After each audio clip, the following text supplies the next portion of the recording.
Hi everyone, it's Dr. Elaine Thompson Buchanan. I wanted to take a few moments to walk through this Resources for Exegetical Papers page with you.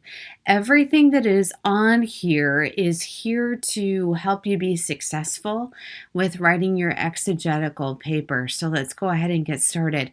So this instructional video that you're watching is actually going to be right here once it's finished.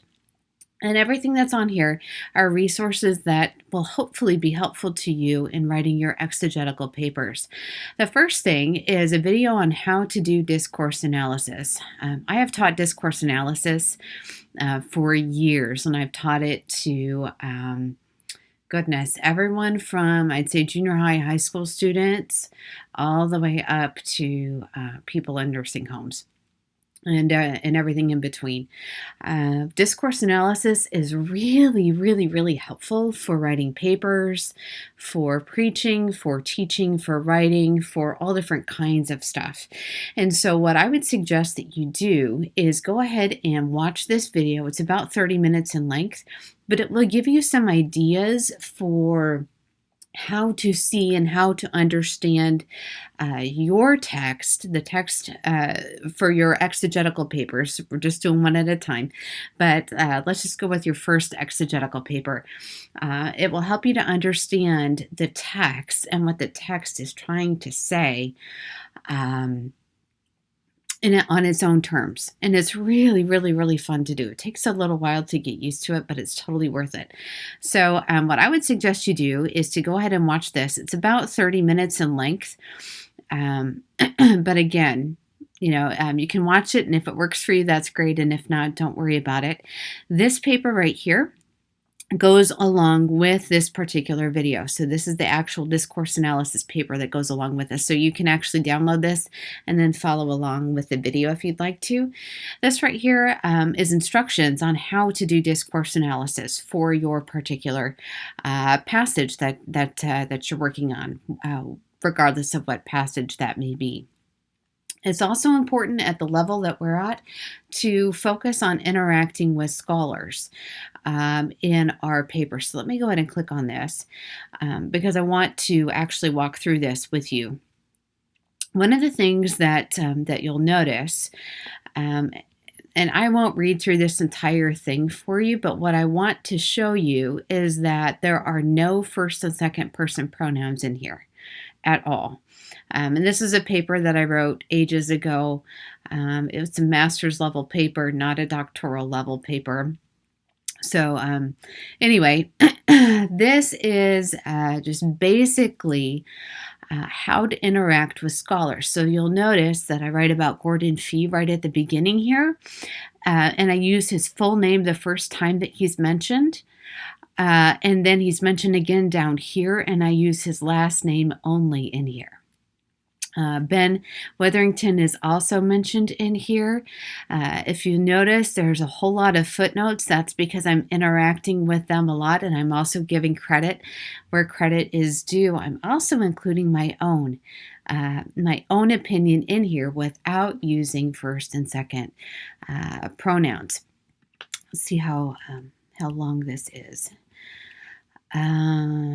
It's actually not very long. So this is just a sampling, but you can see that there are 6 footnotes in here, and it's just a little over a page in length along with the bibliography. This was written a long time ago, so the style probably does not align with the current Turabian style for all of this, but more than anything, I just wanted you to see how to interact with scholars with this particular page. So, and you can see my opinion several times in here, even though I'm using footnotes. So, for instance, these communal meals in the Christian community involved much discrimination. That's my opinion in there, but then it is also supported by an academic resource, and that's my opinion without using first or second person pronouns. The same here. It was humiliating to those who had nothing to bring because all they were given to eat were the leftovers. So the same is true for that as well.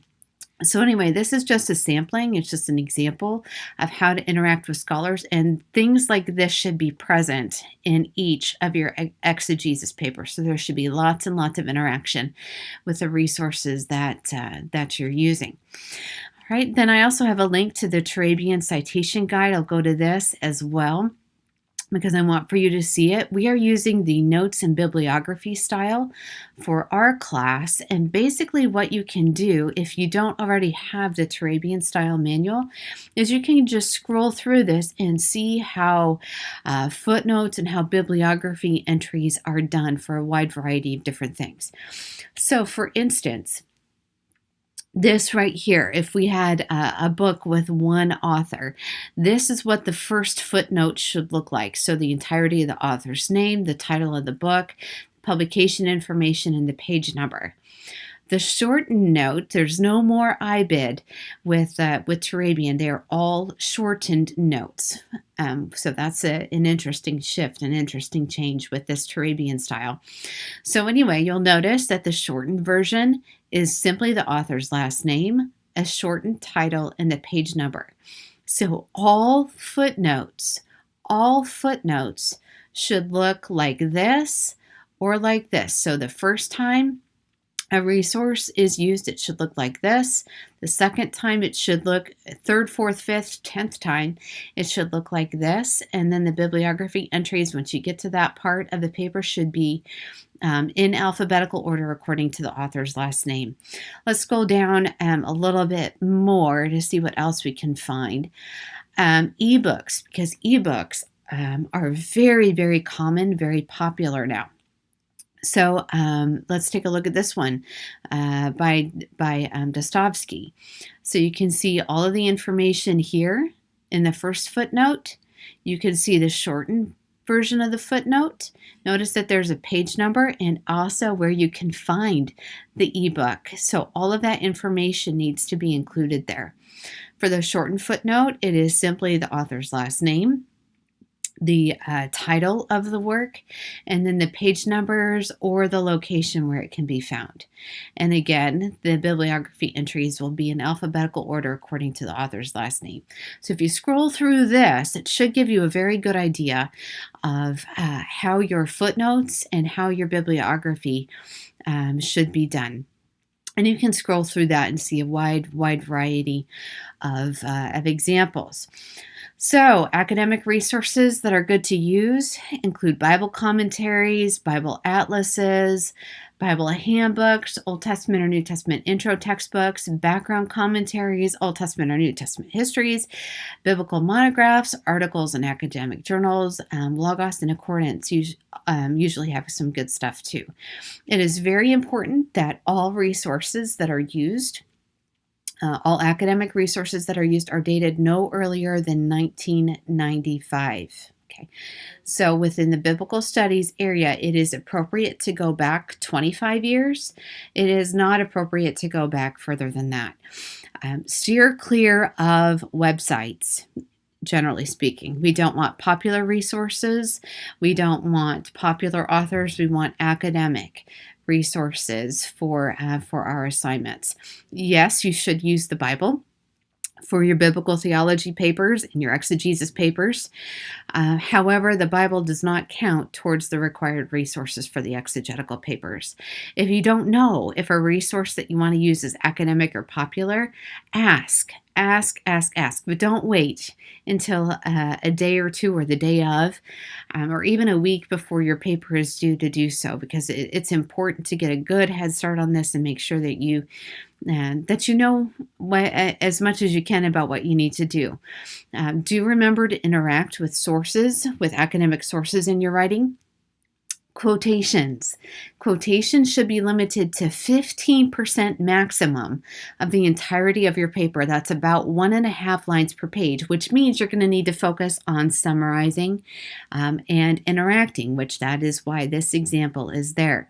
So the goal is to make quotations as minimal as possible, and quotations should really only be used because of how a resource explains something, not because of what the resource says. So if no one can possibly explain this better and it is just absolutely amazing, and it can't be summarized, that's when it's good to use quotation. But again, remember that it's 15%, so we're focused on summarizing and interacting. Please also remember now, for exegesis, we are focused on them. We are focused on the people and the events and the situations in Scripture, as well as the original author and the original audience. So first and second person pronouns should not be used at all, except for at the very, very, very, very, very, very, very end of the paper, if even then. So again, biblical theology is strictly focused on the biblical text and what's happening in the text. So everything that we do is going to be focused on using third person pronouns. Okay, and I believe that is everything for this page. So again, this page is here to really help set you up for success with your exegesis papers.